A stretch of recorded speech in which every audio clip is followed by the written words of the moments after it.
هادو اسرائيل خوتنا. ها؟ اسرائيل خوتنا. خلي كلامي خايب، خلي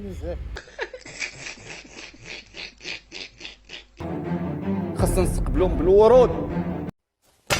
لا لا، اسرائيل مرحبا بها، وما يتزيدوش علينا بعض الاشخاص. القضيه الفلسطينيه في القلوب ديالنا، وانما باش اليوم غنشوفوا اسرائيليين كيأدوا الصلاه في مدينه مراكش، وبعض الاشخاص ما عجبهمش الحال اللي يكون في العلم ديالك السي حراشي والسي محسن، الا كانوا الاسرائيليين دايزين حدا الدار ديالي ندخلهم داري ومرحبا بهم فيهم الخير. صبر ليك يا ربي يحميك. راه ندخل اسرائيلي ما ندخل جزائري. الله لا يوفقك يا وجه القرد، ما قطع هذا الوجه. الا ما راكش داير ابوني غير ابوني، ادخل الكونت تاعي وكاين فيه بزاف الفيديوهات.